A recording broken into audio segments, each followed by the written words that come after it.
That morning in Medi Gorge, events unfolded that defied explanation. The pilgrims, usually seen walking there, seemed altered, their expressions filled with a tension unusual even during apparition dates. However, what truly disrupted the village's routine was Mirjana's demeanor. Her look transcended mere fright, betraying someone who had witnessed something undesirable. Even those accustomed to spiritual experiences recognized an anomaly. She could not conceal it, and many present perceived that the message she received differed from all others. It was more severe, urgent, and definitive. In the subsequent hours, the news spread among those unaware of the events. Witnesses described it as one of the most impactful experiences since the 1981 apparitions. This was not solely due to Mirjana's reaction. A strange silence permeated the air, a palpable tension, as if an unseen weight pressed upon everyone. She initially remained reticent, amplifying the tension. When she finally spoke, her words were stark. She conveyed that she had never seen Our Lady with such a serious expression. The message she received was not simply a request for prayer or conversion, it was a direct warning, indicating that a significant event was imminent. The most unusual aspect was the silence of the religious authorities, who typically exercised caution in such situations. No official statement was issued, neither by the bishop nor by Vatican representatives, yet increased activity was apparent.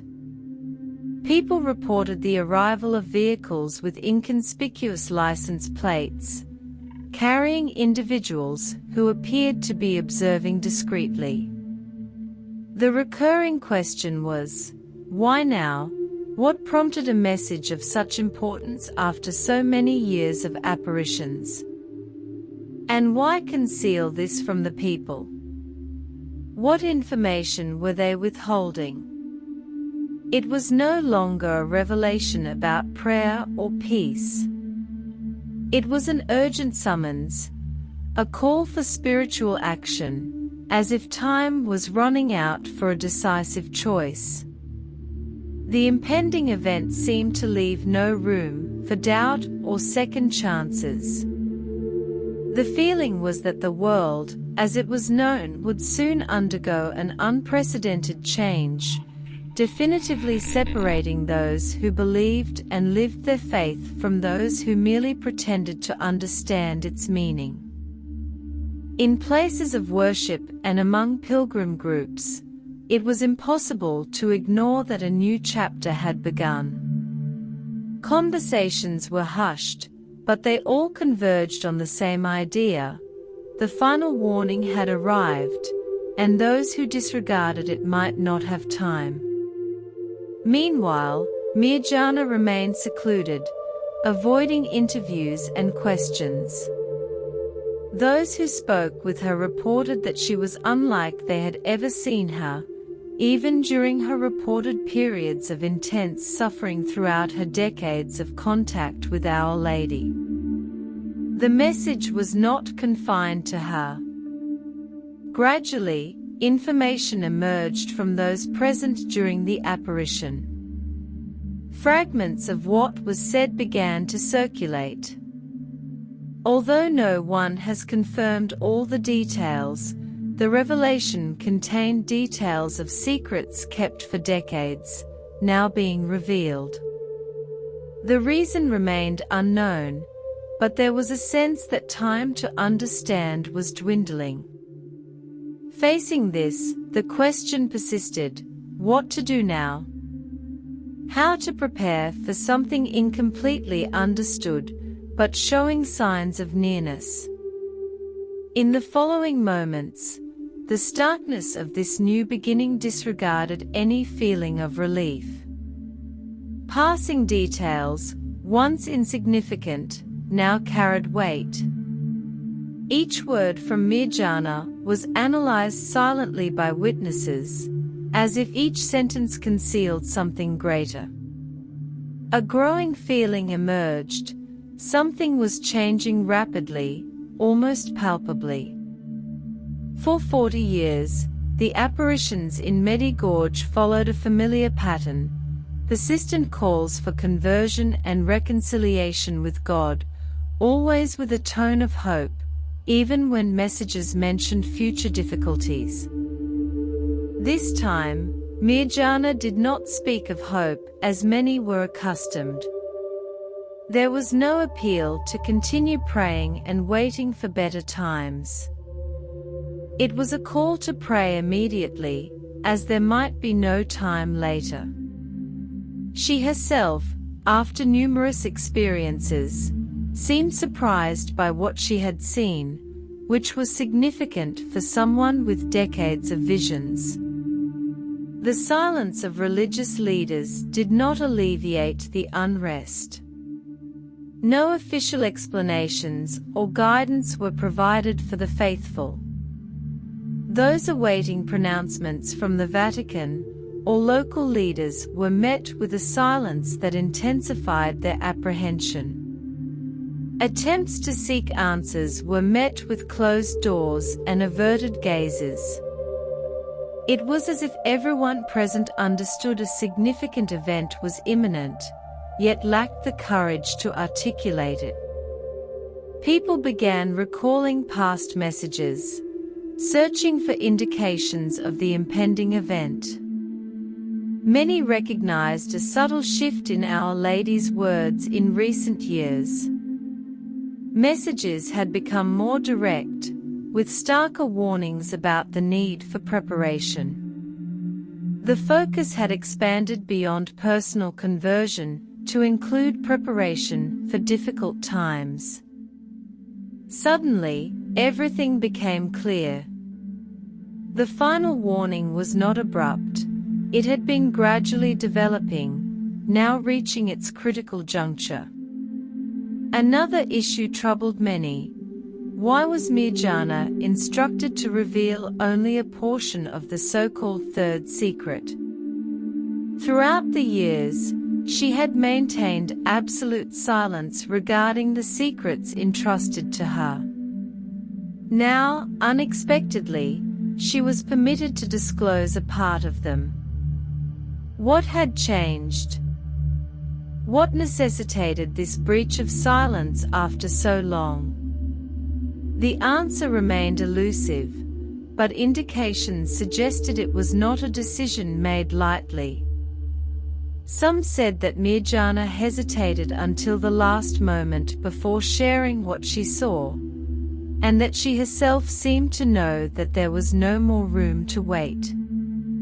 Information circulating among those present indicated that Our Lady was clear in stating that the announced time had arrived. It was not another distant prediction, something that might or might not occur in years. It was something imminent.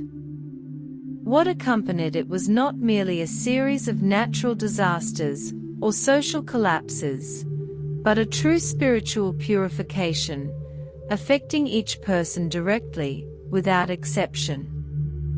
There would be no escape or postponement of choices. Each individual would face their own inner judgment, as if exposed to their own truth before God. Meanwhile, reports of discreet movements by Vatican authorities persisted. Some claimed secret meetings were taking place in Medi Gorge itself. Others said representatives from various countries had been alerted. However, the specifics of the discussions remained unknown. All that was known was that the matter was urgent. The absence of official announcements seemed increasingly suspicious to the faithful. The tension was mixed with a sense of opportunity for many. It was a moment of decision. Those who had postponed their spiritual conversion were now held accountable. Previous messages had emphasized mercy and love, but the tone had shifted. A limit had been reached. From that point onward, each passing day seemed shorter, each decision more difficult. People began to realize that normalcy was ending, even without overt signs in the heavens or on earth. It was as if, on a deep level, everyone knew that the time for preparation was dwindling. A silent expectation grew that the spiritual world had definitively changed. Events, as those days saw, had accelerated, and there would not be time to react later. Then, the revelation many feared arrived. On a cloudy morning, when Mirjana finally gathered the courage to speak, after showing resistance in previous days, as if holding back something she did not want to say, she reached a point where silence would be crueler than the truth. She knew this when she began to speak. Witnesses described an immediate change in the atmosphere, so much so that even the wind ceased. She said, "Our Lady did not come to tremble, but a request for prayer came to warn of 3 events that are already defined and will not be postponed." It was not about possibilities. There was no room for perhaps. The first event was described as a sign in the heavens, visible in various parts of the world, but which many would attempt to explain with science. The difference was that this time, the logical explanation would not convince those who had eyes to see beyond. There would be a phenomenon so evident, so common, that it would be impossible to ignore, yet many would refuse to accept its supernatural origin. Our Lady reportedly said that this sign would be the last opportunity for voluntary conversion before the remaining events unfolded. For some, it would be a warning to change their life's course. For others, merely an unimportant spectacle. But in either case, it would be a point of no return. The second event was the one that left people most uneasy. According to Mirjana, a series of interconnected natural phenomena would occur in various parts of the world. Climate changes would affect entire regions with unexpected disasters, surprising experts. There was talk of waters invading places that had never experienced floods, and fire descending from the skies where nothing similar had ever been seen. The world economy would collapse as a result, directly affecting people's lives and survival. The communication systems, now taken for granted, would fail in ways that would initially defy explanation. Mirjana reiterated what she heard from Our Lady. These were not punishments imposed by God, but consequences of human choices. A harvest of what was sown during years of separation and disregard for the sacred. The third event, however, most deeply affected those who heard the account. It would be an intimate experience for each human being, a kind of flash of conscience, as Mirjana described. A moment when each person would see the state of their own soul with complete clarity. It would not be an external occurrence, but an inescapable, undisguisable inner revelation. Each person would see themselves as God sees them. For many, it would be a moment of mercy, a chance for profound repentance. For others, a painful shock difficult to bear. No one would emerge from this unscathed, and the time to react after this experience would be brief. What shocked those present most was the mention of a specific deadline. Mirjana heard from Our Lady that time would no longer be measured in years, but in months. The first sign in the sky would appear before the next spring concluded. This left many speechless.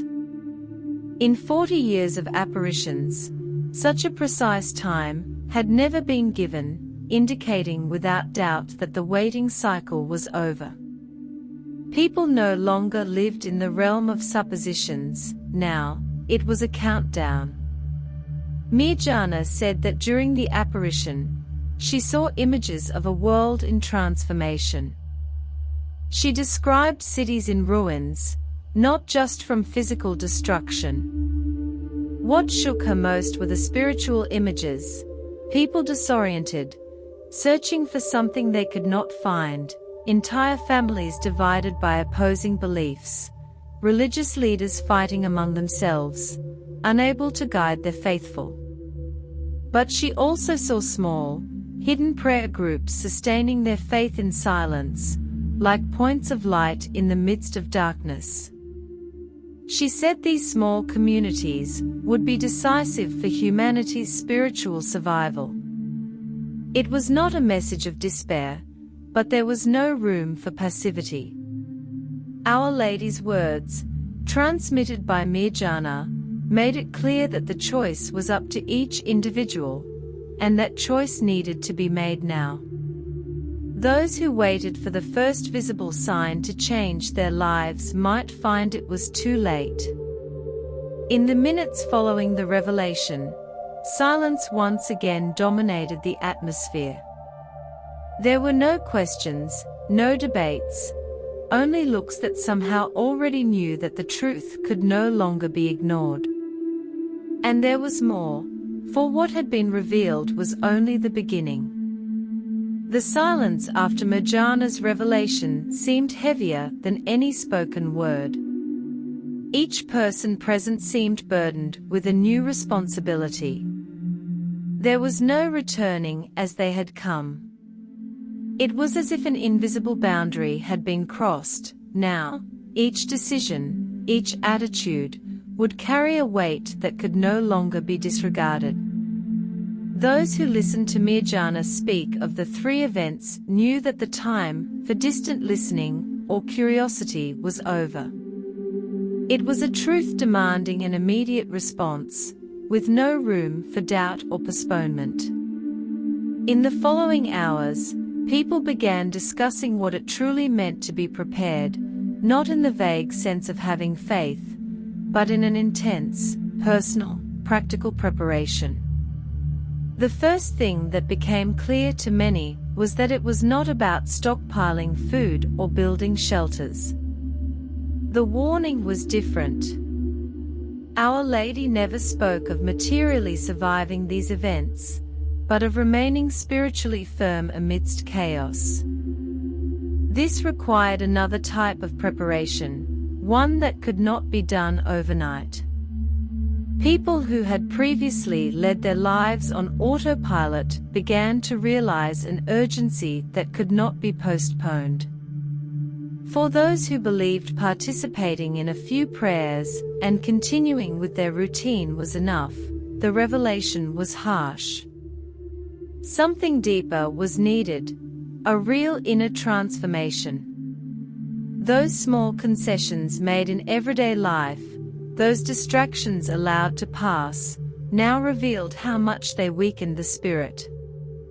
The call was no longer for a little more attention, but for a radical change. Mirjana, with eyes still filled with tears, said that Our Lady was clear. The time for hesitation was over. It was not about instilling fear, but about telling the truth once and for all. Either a decision was made now, or circumstances would decide for each person later. And those who waited to decide when events were already unfolding might no longer have the strength to retreat. In the groups that remained after the revelation, the conversation was the same. They needed to pray as never before, not a mechanical prayer, but a sincere dialogue with God, a true surrender. Those automatic, habitual prayers would no longer serve. They needed to open their hearts, tear down their pride, release everything held back for a long time, forgiveness never asked for, resentment still held onto, pride that prevented reconciliation. All of this needed resolution now, not because it was morally correct, but because the time to cleanse the soul was running out.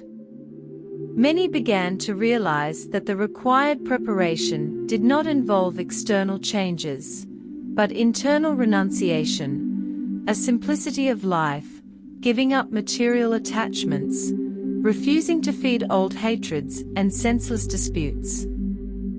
These were the weapons to spiritually survive what was about to happen. Our Lady had always said this, but now it was clear that it was not advice, but a demand, and there would be no more calls. This was the last chance. What made the majority even more restless was realizing that there was no more time to wait for a spiritual leader to tell them what to do. They could no longer wait for the priest or the bishop, for the advice of a friend, or for certainty from an external source. Each individual would have to make their own decisions. It was a personal, non-delegable responsibility. Deep down, everyone understood this. They knew they could not blame anyone else if they missed the moment. The preparation was spiritual, yet it was not abstract. It had to be done now, in small choices, heartfelt prayer, acts of charity performed without witnesses, fasting not as a bodily sacrifice, but as a discipline of the soul. These actions would be weighed when the first sign appeared in the sky.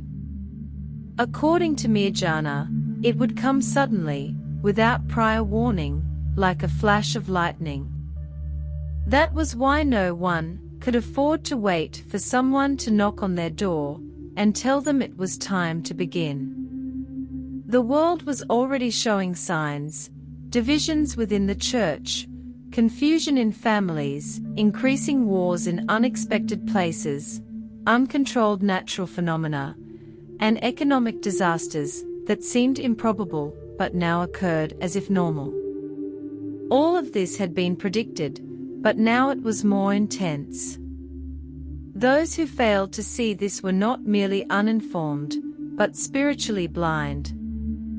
From that revelation onward, the feeling among believers was that time was no longer measured as before.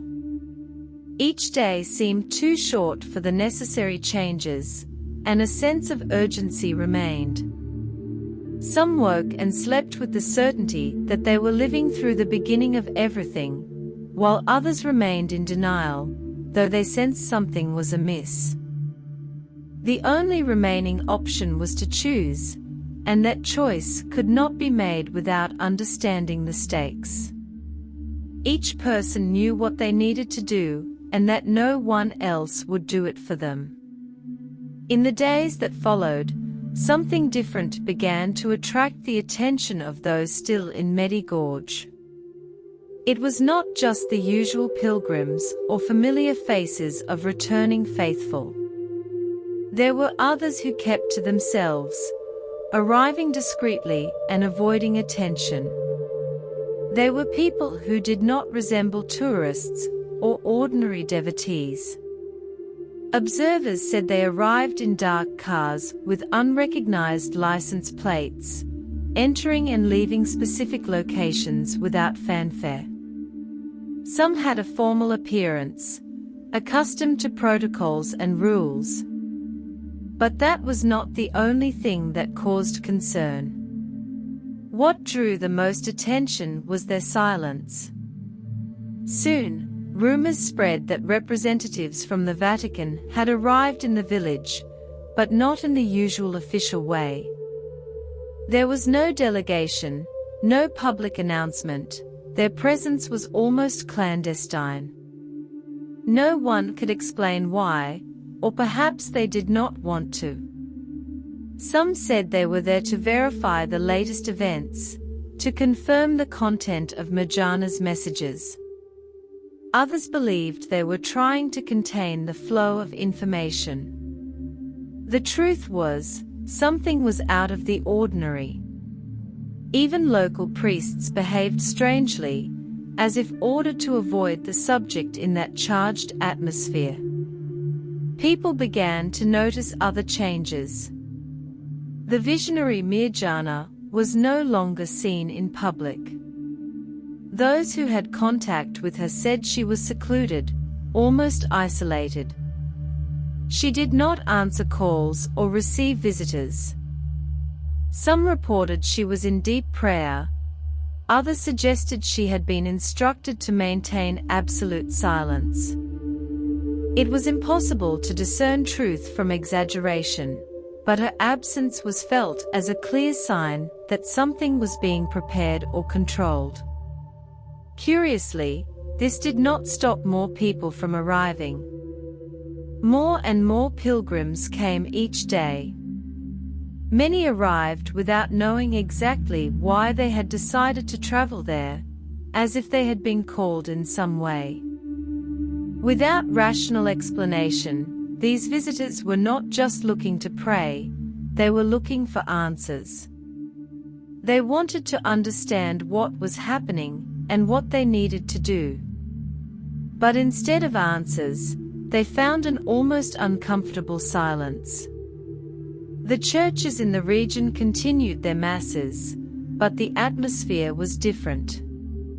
Even the homilies seemed to carry a different weight. The priests spoke with restraint, choosing each word carefully to avoid difficult questions. But even without speaking clearly, their gazes conveyed everything. They had the look of those who knew that what lay ahead would be difficult to explain or face. A growing feeling permeated the atmosphere. Medigorje was no longer just a place of pilgrimage. It was the epicenter of something about to be revealed to the world. And what was about to happen would not be contained by church walls or the silence of authorities. It would reach everyone, sooner or later. The only question was when. For many, that when seemed closer than ever. Locals began noticing small changes that seemed like signs. Some reported strange lights in the night sky. Others heard unidentifiable sounds, as if something vibrated in the air. Some claimed to have seen figures unlike any of the visionaries, walking near the apparition sites, only to disappear when approached. No one was certain, but the reports increased. Fear mingled with expectation. Some wanted to leave, claiming something bad was imminent. Others felt that, despite the tension, it was the only safe place, because deep down, everyone knew Medigorje had a role that no one fully understood, but that had been written from the beginning. It would be the place of Our Lady's final manifestation, followed by definitive silence. Memories of previous apparitions began to take on new meaning. What was once seen as a series of hopeful messages now seemed like a script, a plot heading towards an outcome known to few, but predicted from the start. People began connecting the dots, the promises made in Fatima, the revelations of Lourdes and Guadalupe. Everything seemed to converge on that moment in Medigorje. And for those attentive to details, it was clear the pieces were falling into place. Mirjana's revelation of part of the third secret was no coincidence. It was the beginning of a cycle that, once started, could not be stopped. Those present knew, even without official confirmation, that they were part of something irreversible, and that the decisions made in the silence of their hearts would be definitive. Everyone awaited the next sign, which would come as promised, but the waiting, however brief, was the true test of faith. Some remained, others left, unable to bear the weight of the moment. But one thing was certain: Medjugorje would never be the same again. And those present knew they had crossed a point of no return. Mirjana's revelations did not stop at the warning of the three events. She had something else to share, knowing its weight.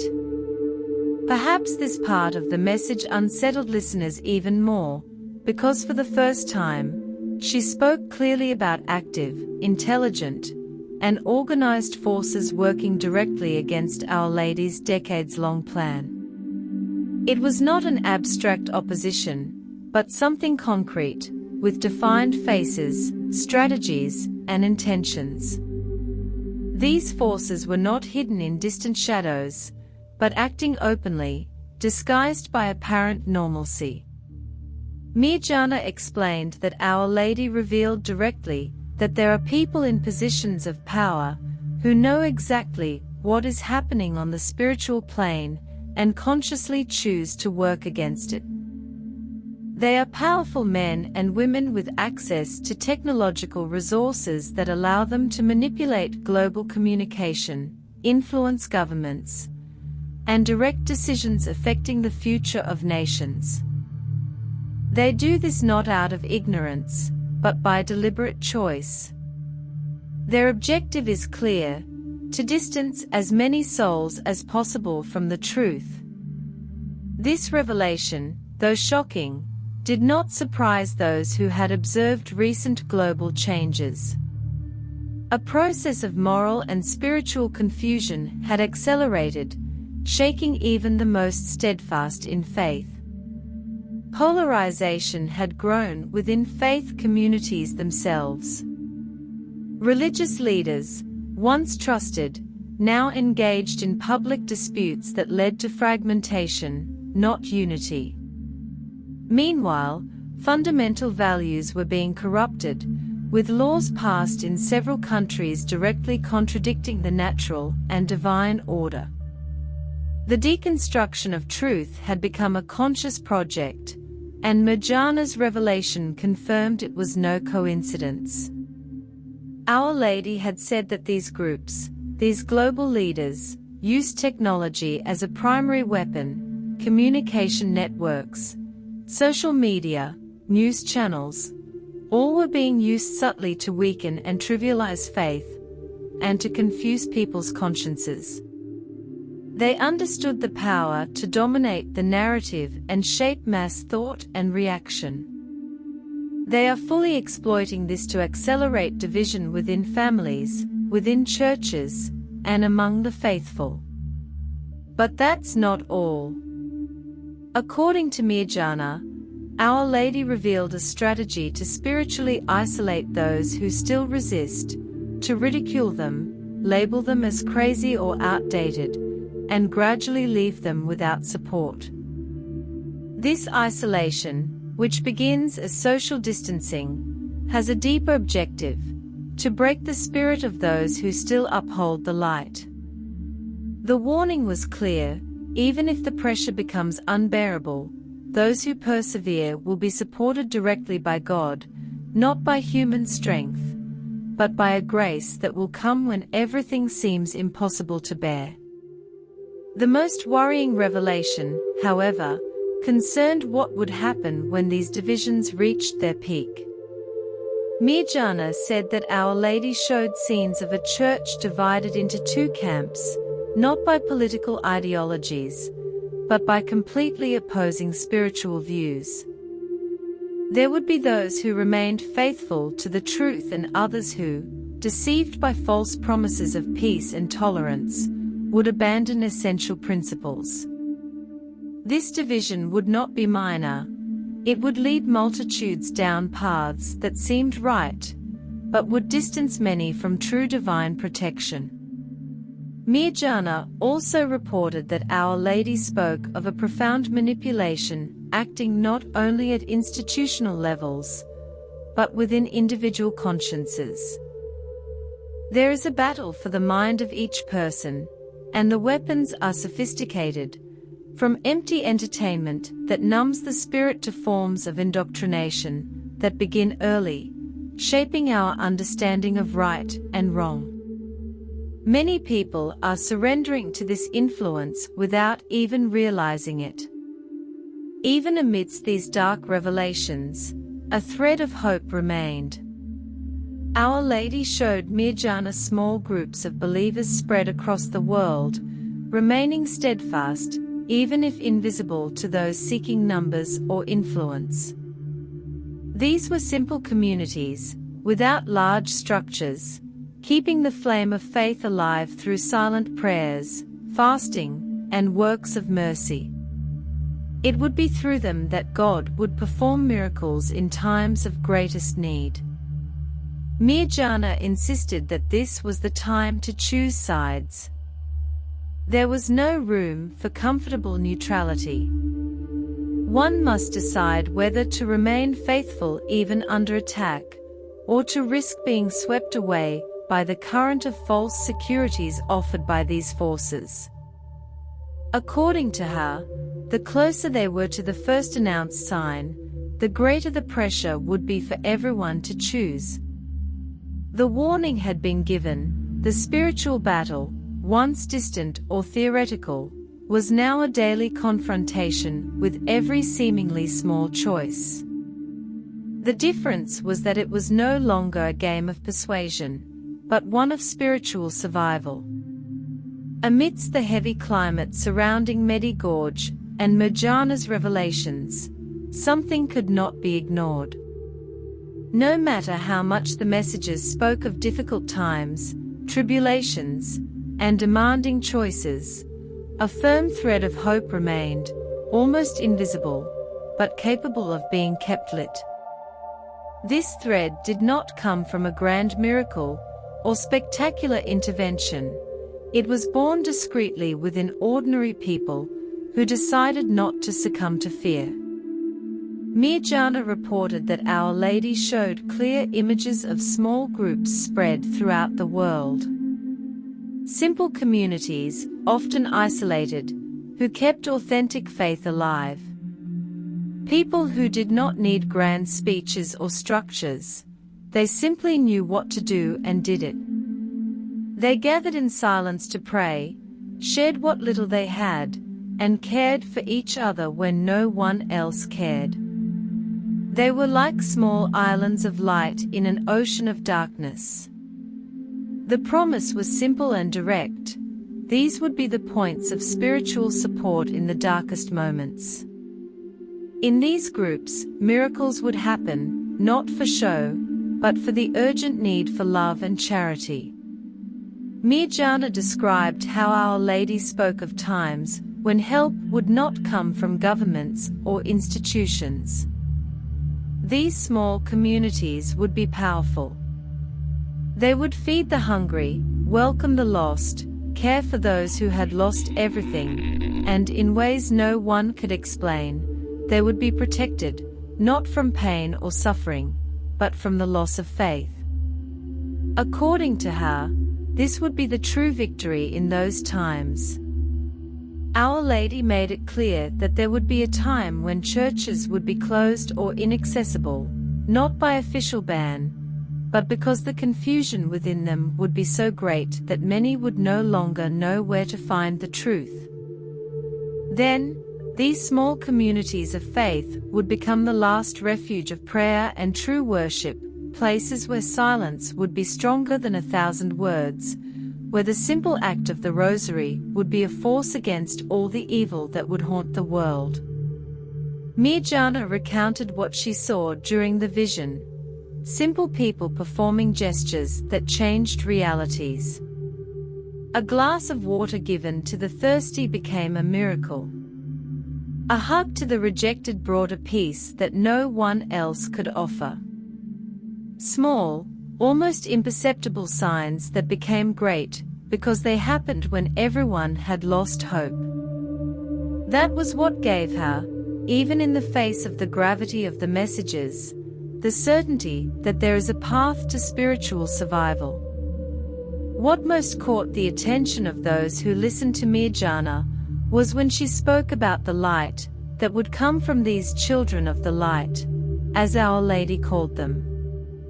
They would not be recognized by the world. They would not hold important positions or be public figures, but their presence in certain places would help contain the spread of evil in those spaces. A candle lit in the middle of the darkest night. Many would only realize the importance of these people when everything around them had already collapsed. But this light would not come without sacrifice. Our Lady made it clear that these faithful would face abandonment, contempt, and isolation. Many would be ridiculed, even by their own family members, and discredited by those who had previously trusted them. But if they remained steadfast, even without applause or recognition, their perseverance would sustain many others.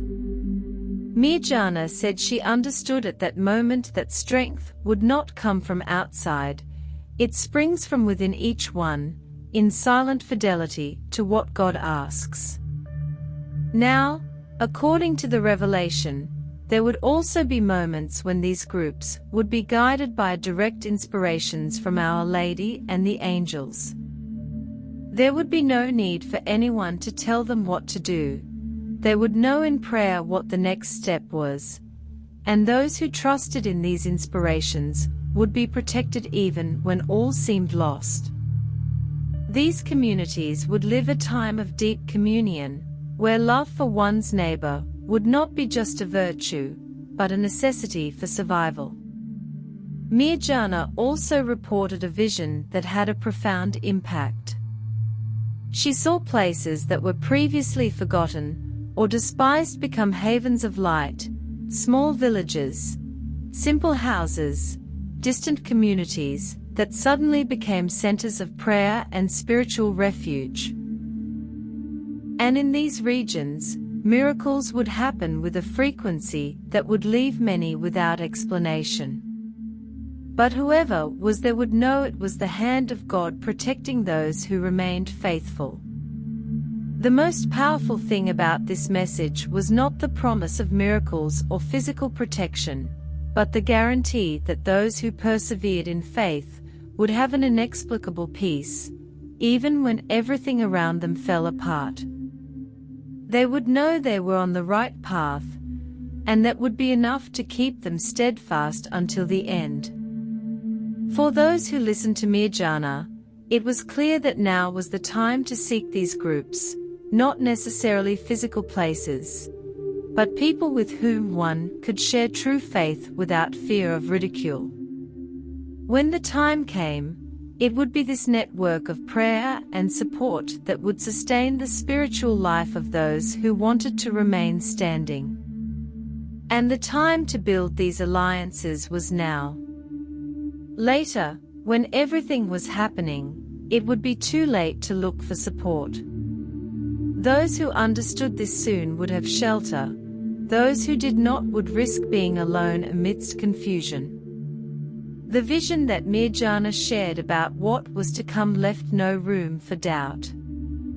The world would go through an unprecedented purification, and it was not an isolated or passing event. It was a process that had already begun, even though most people preferred to pretend not to notice. The Great Tribulation would not be just a sequence of physical tragedies, but a period in which each person would be forced to look inside themselves, without masks or excuses. And this inner revelation would be more devastating for many than any external catastrophe. Our Lady made it clear that the time she had announced so much was now before them. It was not a prophecy for a distant future, nor an uncertain possibility. It was a fact, and those who still waited for more evident signs to believe might end up being taken by surprise. Mirjana described a scenario of radical transformation. There would be no place that remained untouched, nor a person who could hide from what was coming. The changes would be external, but the real battle would be fought within each soul. During the vision, Mirjana saw the world entering this period of tribulation. The images were harsh. Not only natural disasters that were already intensifying in various parts of the planet, but a profound collapse of humanity's spiritual structure. People were disoriented, unable to distinguish truth from lies. Nations were plunged into conflicts that would have no human solution, and there was a growing distancing from faith, even among those who once considered themselves faithful. The feeling of abandonment would be widespread, not because God had moved away, but because many refused to remain by His side. This purification, according to Our Lady, would be the watershed between those who truly lived their faith and those who only pretended. There would be no more space to postpone, no more hiding behind illusions, and no more disguising the emptiness that so many carried inside. The call was urgent, and Our Lady insisted that no one should wait for signs in the sky to begin this inner change. The time for conversion was now, in the silence of the heart, in the humility of those who recognized they could not go forward alone. This purification would not be imposed as a punishment, but would come as a natural consequence of the choices humanity had made up until then, the refusal to listen to warnings, the indifference before the sacred, the incessant search for power and pleasure at any cost. All of this would have a price, and it would no longer be possible to avoid it. Mirjana said she saw in this purification process 3 events that would occur in sequence, already announced previously. But now, in describing the experience, she made it clear that the first sign, the one visible in the sky, would mark the beginning of a point of no return. After it, the changes will be rapid and overwhelming. The second event, the series of natural disasters and economic collapses, will test not only people's physical, but also spiritual resistance. The third event, the inner enlightenment, will be the last chance for reconciliation before the collective judgment begins. What most impressed those who heard Mirjana was Our Lady's emphasis on time. There are no more years to prepare, now it is counted in months. According to her, before the next spring fully blossoms, the first sign will have already happened. Never before in 40 years of apparitions had such a clear deadline been mentioned. This made many understand the gravity of the moment. During the vision, Mirjana also saw what will come after the purification, a transformed world where true faith will resurface with a strength never seen before. But to reach this time of peace, it will be necessary to go through the fire of purification. There will be no shortcuts or escapes. Everyone will go through this process. The way each person lives now will determine how they will get through this difficult time. Our Lady did not come to bring fear, but the naked truth. The time to prepare is today. Preparation is not done by accumulating possessions or seeking material security, but by cleansing the soul, forgiving, reconciling with God and with those who have been hurt, renouncing the attachments that weaken the spirit, and living a simplicity that few know the true meaning of. Purification is demanding because there is no other way to true renewal. Even for those who now feel small and incapable of changing, the message was clear: God will give the necessary grace to those who ask sincerely. No one will be left without help, but it is necessary to truly want this help. This begins with a decision, a choice that can no longer be postponed. The purification that is coming will separate the wheat from the chaff, not as an imposed sentence, but as a natural consequence of how we live now. Whoever wants to be among those who will see the new time of peace must accept living as Our Lady has asked. 4 years, the time for warning has passed. Now is the time for the answer. After describing with tears what will happen during the purification, Mirjana spoke of something that seemed impossible to many. After everything that was revealed, the promise of a new time, a period that will come after the tribulations when humanity will finally learn, not through fear but through the bitter experience of having turned away from God, that there is no outside of truth. This time will not be just a return to what was once known, but something completely different, a true new beginning. Our Lady showed her images of a world in which faith was reborn with a purity that humanity had never experienced before. It was not a return to superficial religiosity or soulless customary practice. It was the true faith that sprang from the hearts of men and women who had crossed the darkness and had not given up. Their faith would no longer be one choice among many, but the very essence of life. And this faith would change everything, the way of relating to one another, of living in community, of caring for the earth, of teaching the new generations. Mirjana described seeing entire families restored. Homes where there had previously been division, hurt, and cold silence became places of prayer, of sharing concrete love.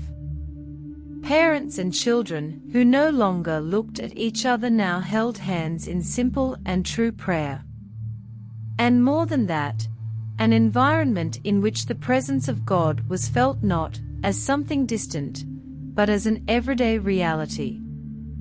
There was no longer the rush of the modern world, nor the insatiable search for status or wealth. There was simplicity, and in it, a peace that many never thought possible. The cities previously marked by noise and empty rush were different. Mirjana saw streets where people truly knew each other. They cared for each other without expecting anything in return. There was less materially speaking, but what existed was enough, because no one was in need and no one was left aside. The churches previously emptied by indifference or internal divisions were full again, but not of people concerned with fulfilling a ritual, full of faithful, who knew what it meant to place themselves before God with humility and gratitude. Our Lady showed that this time of peace would not come because God forced humanity to change, but because those who survived the time of purification freely chose to abandon everything that previously separated them from the divine. They understood that there is no other way, and therefore what will come will be something new, a civilization based not on pride, but on truth. Mirjana saw that even nature seemed restored. Places that had been destroyed or corrupted by human excesses began to flourish again. The fields, the rivers, the seas flourished again. Everything was in harmony, not because someone controlled it, but because humanity itself now respected the balance that had been ignored for so long. It was a reconciliation with creation, as Our Lady had asked so many times. This reconciliation brought abundance without waste or exploitation. However, she also said that it would not be a time of ease. Even in the period of peace, there would be a need for spiritual vigilance, because although evil has been definitively defeated, human freedom will remain. There will always be the risk of returning to what was previously rejected. Therefore, prayer will continue to be the basis of everything, and vigilance will be a natural attitude, not out of fear, but out of the awareness that the fall begins with small negligences. This new time will not be for everyone. Our Lady made it clear that only those who go through the tribulation with fidelity and perseverance will reach it. It will not be a privilege, but a consequence of the choice to remain standing when all seemed lost. For this very reason, it will be a time of great gratitude, because each person will know the price that was paid to be there. Mirjana also spoke of a new generation of children and young people who will be born and grow up without the mark of the world corrupted by lies. They will learn the truth early on, not out of fear of punishment, but through the beauty of faith lived in a concrete way, and they will be responsible for keeping the light alive that so many before them helped to rekindle. What Our Lady showed was not a distant dream or an unattainable utopia. It was a clear vision of what comes after the purification, if each one does now what needs to be done. The choice will not be made later, it is now, because only those who decide to remain faithful will cross over. Only those who accept to purify themselves now will experience this new time. Mirjana ended this part of the revelation, saying that the time of peace will be something humanity has never experienced before.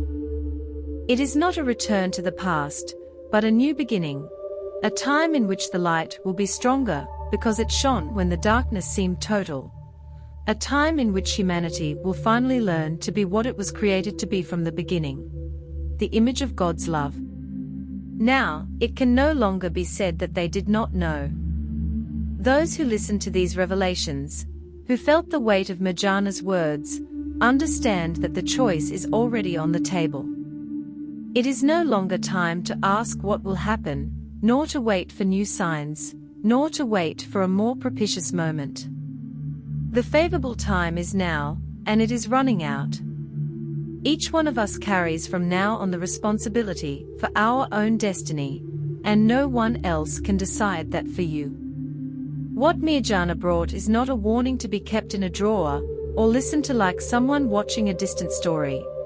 It is a direct call to real life, a harsh and urgent invitation to take a stand once and for all.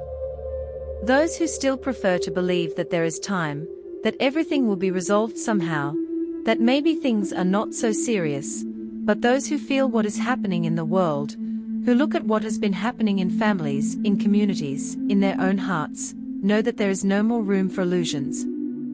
The choice now is final. Either you place yourself under the protection of the one who has insisted on calling his children back, or you run the risk of being swept away by the current that has already swept so many away.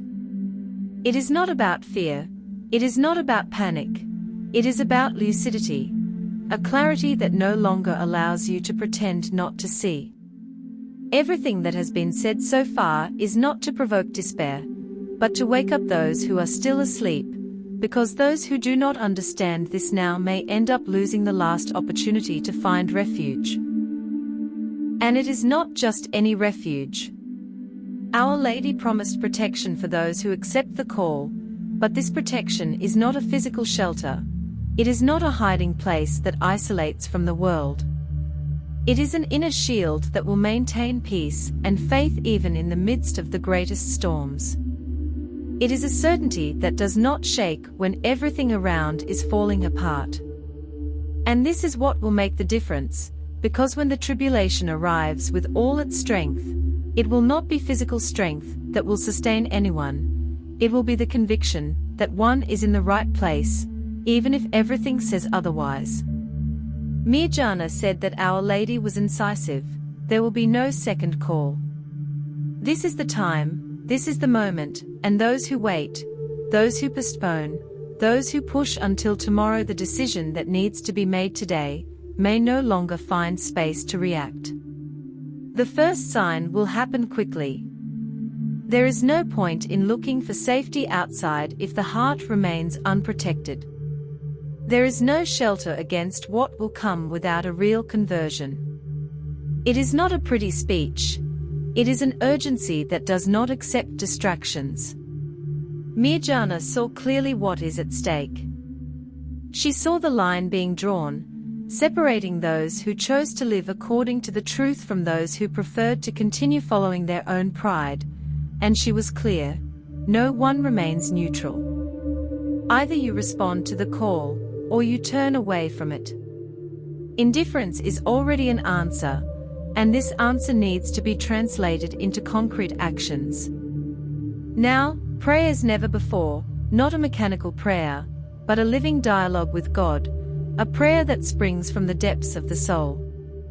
Seek the sacraments with the seriousness of those who understand that they are facing a decisive battle. Extend your hand to those in need, even when it is difficult, even when it is easier to pretend not to see. And above all, abandon that which contaminates the soul and weakens the spirit. You can no longer be lukewarm. You can no longer live a faith of appearance.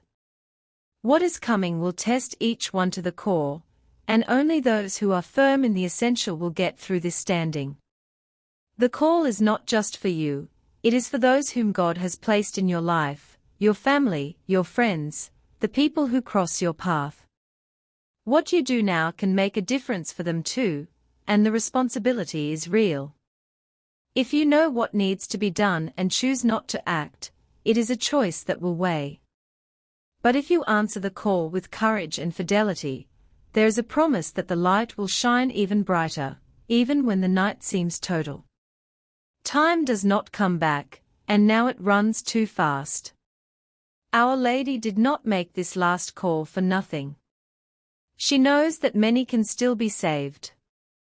It is necessary that one who heard, who understood, gets up and endures, because there won't come another time. And when the first sign comes, those who have left Gorge will only see fires remain, because after the tribulation, the new time will come, and only those who decide now will get there.